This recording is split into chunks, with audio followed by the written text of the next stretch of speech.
Today I want to talk to you about color theory in food photography. Hey there, I'm Rachel Karnick, professional food photographer, helping you take incredible photos that are good enough to eat.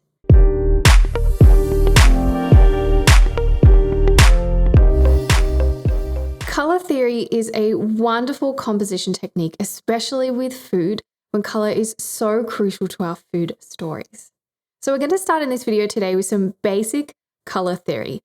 Now, color theory for some people when you're starting out can feel overwhelming. It's actually a really simple technique, but I will say that sometimes simple isn't easy to do. So when I started out with food photography, I was just adding all sorts of colors to the frame. I thought that more was better.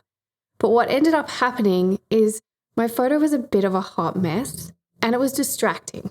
So the goal when it comes to color theory is to create harmony and balance and interest in our work. So today I want to share some basic color theories, an example of how I use them in my work to hopefully inspire your next photo shoot. This video is brought to you today by my composition masterclass, Composition Essentials, which is everything you need to know to style, photograph, and compose your unique food stories. So I'm taking some lessons directly from this masterclass to share with you how amazing composition can be, and it can really take your photos to the next level. So let's dive into some basic color theory. The fundamentals of the basics of color theory are that we have what is called a color wheel.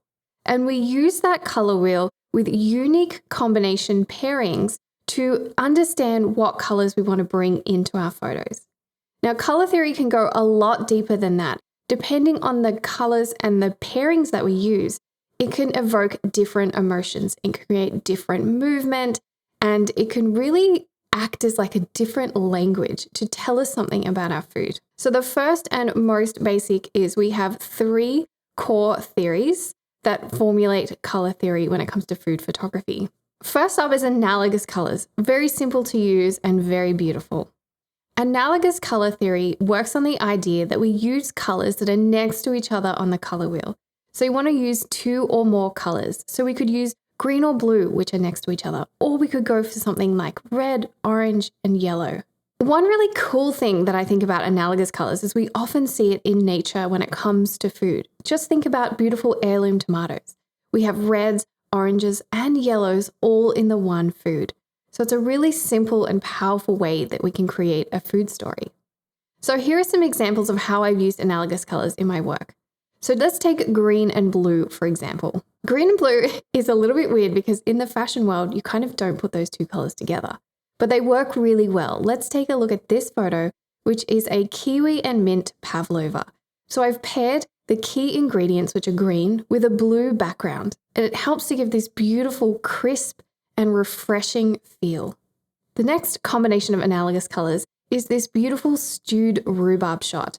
So we have gorgeous pinks and reds all the way through to oranges and yellows, all in the one veg, which is incredible to me. So if we think about when we're eating rhubarb, it's in spring. And how does this photo make you feel? These colors are vibrant and invigorating, and it really matches how we're feeling in that season. The next theory is what is called complementary colors. So if we split the color wheel up into 2, we have warm and cool colors. So the way complementary colors work is we're pairing colors on the opposite side of the color wheel. So we would pair something, say orange, with what's directly opposite on the color wheel, which is blue. So when we're using complementary colors, we're pairing a cool and a warm color together to help us create color contrast. It's a very simple composition theory to get started with, and often in food photography, we are using baked goods, which are like orange or yellow. So for example, I have these salted caramel donuts, which are very orange looking, and I've paired it with a gray or blue background that I've gone ahead and then changed the white balance in editing to give this really cool feeling.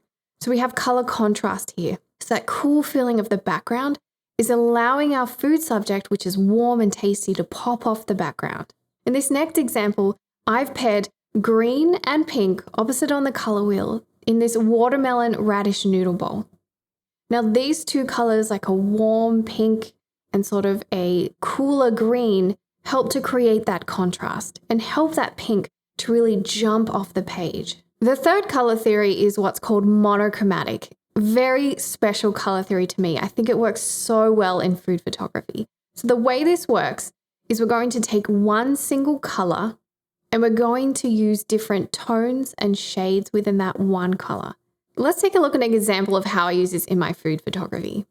So in this particular shoot, I was styling pears, beautiful fresh pears, and I decided to do a still life shot.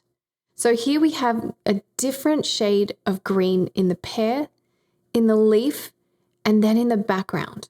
Now we're just using one color, which is green, but how colorful does this photo look? So bringing in those different shades can really work wonders if you don't want to overcomplicate things. Now let's reverse that and look at how when I cooked the pears in this upside down chocolate cake, suddenly we're able to change that altogether and we have this really warm and golden feeling. So I've paired these pears with just an orange, so whiskies with the chocolate, with the drizzle, and with the background. This feels really energizing. It again feels really colorful, but we've just only used the one color. So here are the three basic color theories: analogous, complementary colors, and monochromatic. Hopefully after watching this video, you can see that color theory is actually exciting and not so scary.